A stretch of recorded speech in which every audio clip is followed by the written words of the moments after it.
Please welcome to the NextGen stage, Stacy Eads.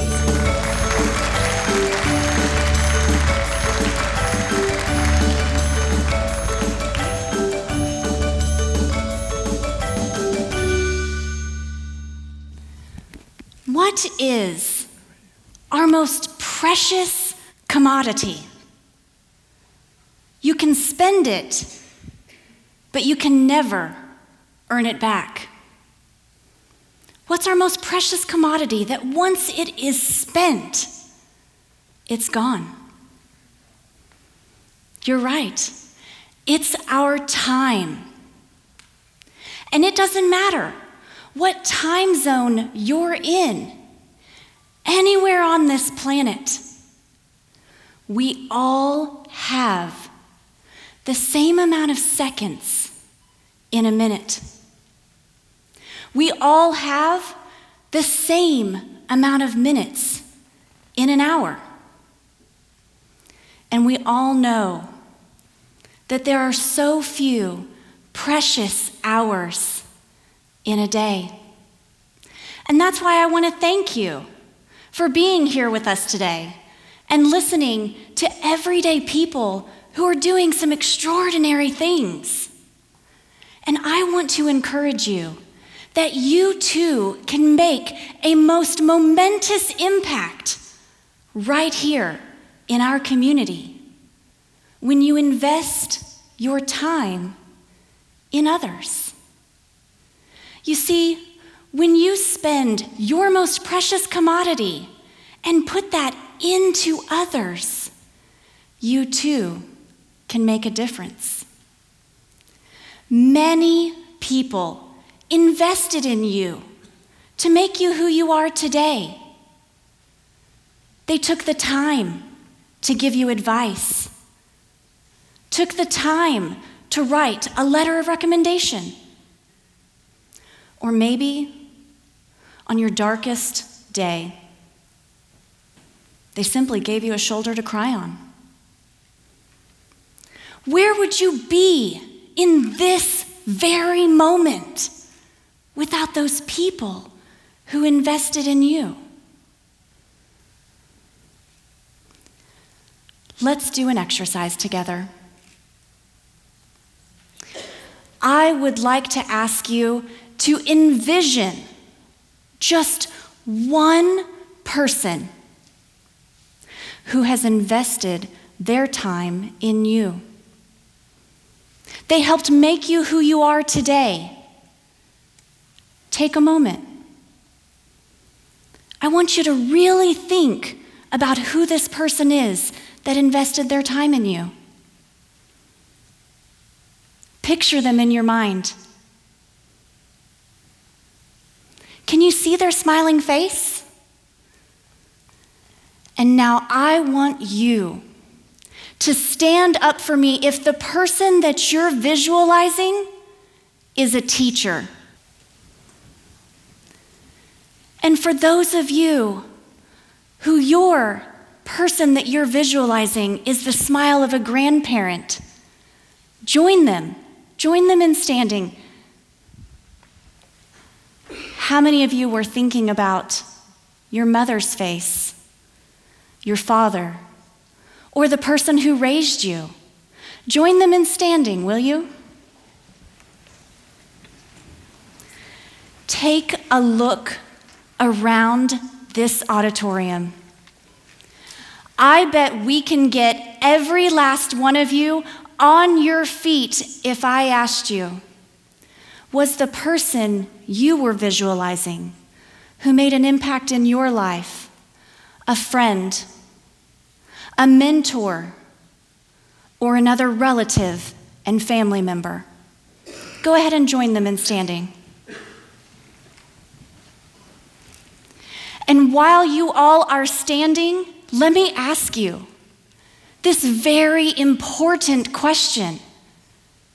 In this chapter of your lives, have you begun to reinvest your time into others like someone did for you?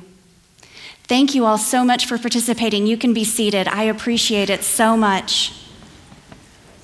Ladies and gentlemen, I am here to tell you that age is just a number.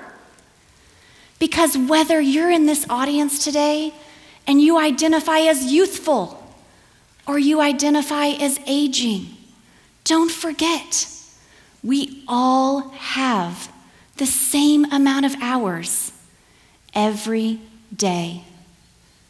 And the wonderful news about that is that it's never too early and it's never too late to help someone, to mentor someone, to volunteer, or to give back. If you want this chapter of your life to really and truly feel rewarding, you have got to use your very best assets to invest into helping others. I am blessed to be able to live out that value every day as a business coach. I get to help CEOs grow their companies by investing my most precious commodity, by investing my time. And when I am volunteering right here in our Oklahoma communities, one of the objections that I hear is, "But Stacy, I don't have time for that."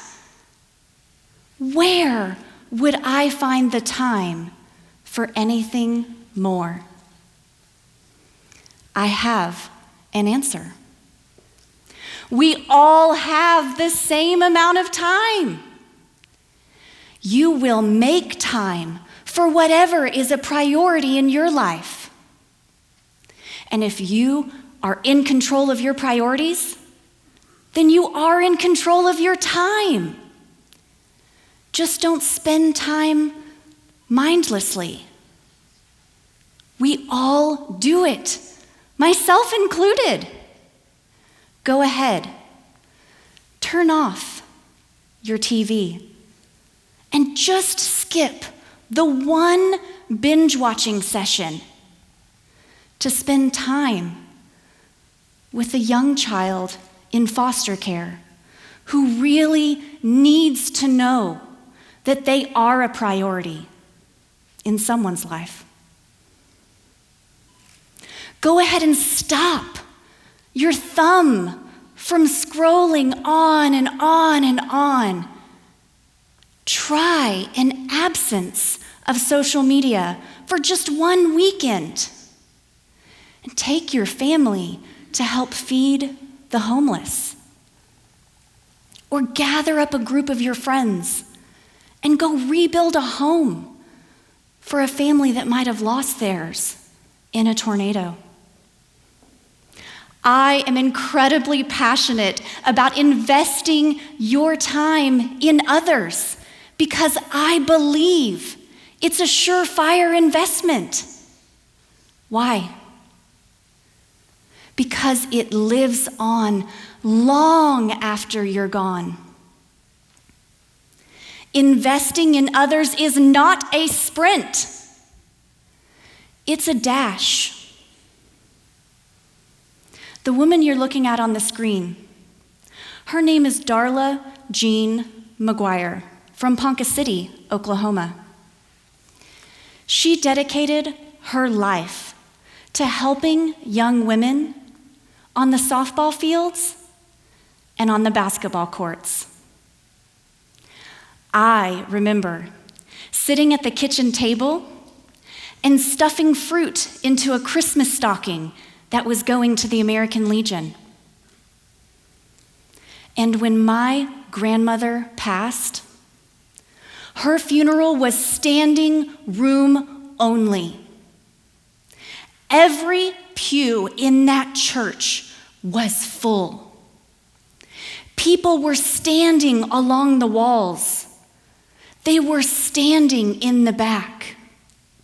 So much so that church had to fling open those doors and let people in the hallways hear about the impact my grandmother had had on her community.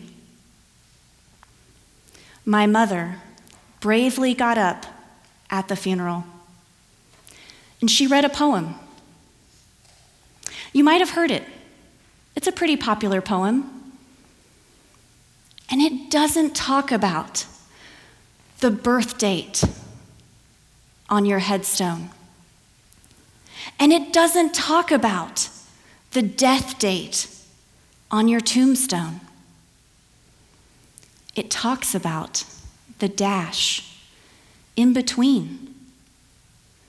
It's about how you lived your life between those two dates. I would like to recite for you the last two lines of the dash. So when your eulogy is being read with your life's actions to rehash, would you be proud of the things they say about how you spent your dash? I believe that how we invest in the lives of others will be our true legacy. And I challenge you today to simply think about your time as a precious commodity. And I hope you get inspired today to utilize that time and invest it into others. Most importantly, I hope you leave here today and you remember who you stood for. I would have stood for my grandmother, Darla Jean McGuire. And in closing today, I have two very big questions for you. One of these questions I'm going to ask of you. And the other, I hope you're willing to ask it of yourself. My question to you is, what will be your legacy? And are you willing to ask yourself today, can I begin living my legacy now? Thank you.